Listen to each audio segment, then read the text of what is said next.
This story was told by Mr. Mick, who shared his terrifying experiences exploring haunted places across Bangkok. Mr. Mick wasn't originally from Bangkok, but he had a deep desire to explore eerie and forgotten locations.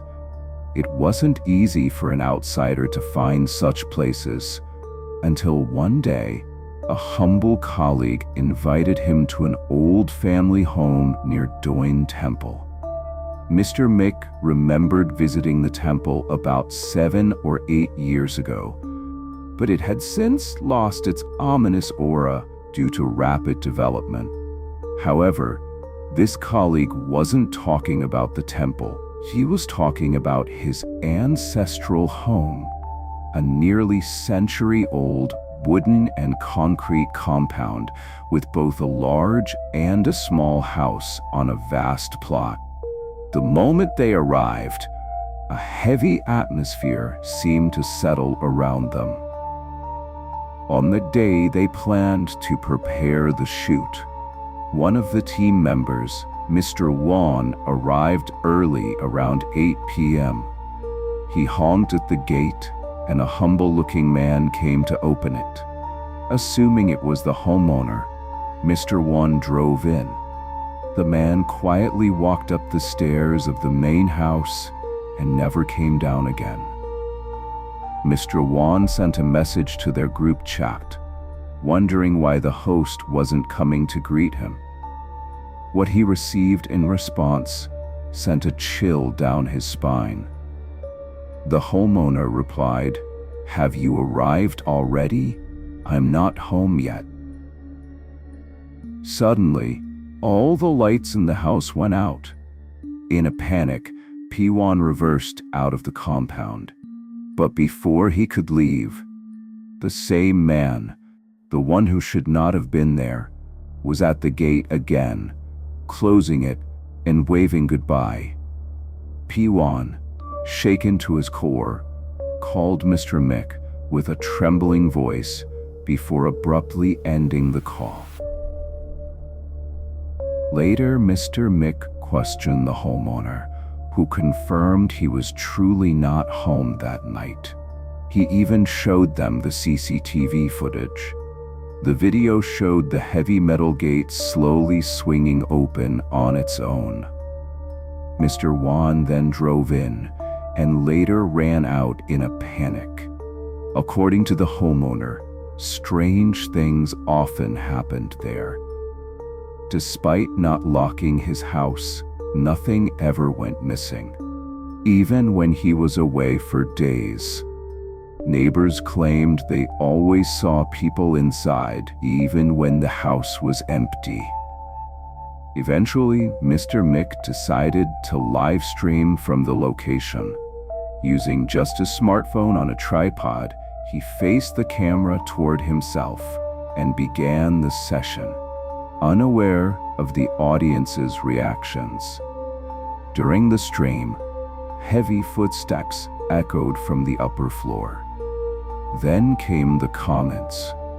Viewers started reporting flashes of light behind Mr. Mick. He didn't turn around. After the stream, 2 crew members looked pale. They showed Mr. Mick screenshots captured by viewers. The first 16 minutes of the stream were normal, but afterward, faint flashes, like camera flashes, kept appearing. At first, Mr. Mick thought locals were snooping, but then realized the high gate and guard dogs made that unlikely. One photo showed a woman's face pressed against a window. Another showed a man's red face in a different window. The homeowner insisted no one could have gotten in. When Mr. Mick asked about the house, the owner admitted the small house held more secrets than the main one. He showed Mr. Mick his unused bedroom, filled with collectible items, including a Spider-Man cup from the first movie implying the room hadn't been used in decades. What changed the room's energy, he believed, was a Chinese beckoning doll dressed in opera attire. Its face was eerily lifelike. The homeowners shared more. Sometimes the bathroom door locked itself. He would say aloud, "Please unlock the door if you're done." And minutes later, the door would open by itself. He was used to it. Despite his fear, he stayed because the home was inherited. The next location was an abandoned hospital. Mr. Mick went there with 4 teammates. They obtained permission from staff on duty. The caretaker, already drinking by 7 p.m., admitted he needed alcohol to endure the place. Before entering, they set up a ritual offering with bananas, sweets, liquor, and red soda to appease any spirits. They explored all 5 floors. Oddly, they felt nothing. It was peaceful, almost too peaceful. But as they explored the upper levels, their phones rang. The 3 crew members waiting outside were panicking. When Mr. Mick returned to the ground floor, the others were gone. Offerings had been devoured. Bananas were peeled, wrappers torn, drinks empty. Mr. Mick was furious, thinking it was a prank. He called them, but no one picked up. Around 2 a.m., they regrouped at a convenience store. The outside team explained what happened. While sitting in the car, they saw a few shadowy figures approach the offering table and begin eating. Thinking they were homeless, they watched until more shadows appeared, over a dozen in total. When they turned on the headlights, the shadows vanished, but the food remained eaten. When they turned the lights off again, the shadows reappeared eating. After repeating this several times, they fled. They believed the spirits were so focused on the offerings that they ignored Mr. Hampton, Mick's team upstairs. Later that night, a friend recommended another place. Ban Thai Yai, or Grandma and Grandpa House. It was a 2-story home, partially concrete and wood. Surrounded by dense overgrowth, the property had a no trespassing sign, but the owner gave them permission.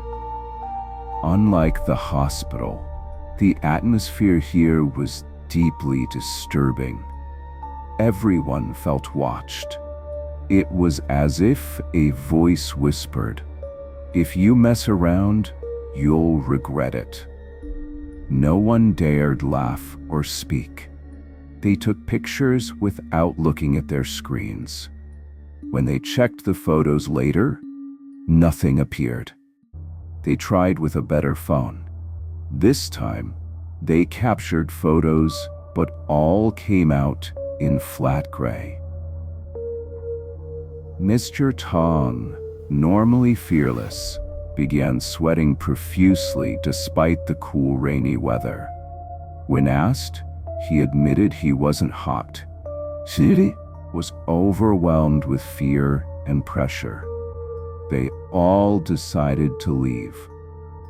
The next morning, something strange happened. Mr. Mick, who had been living alone in an apartment, was approached by the maid.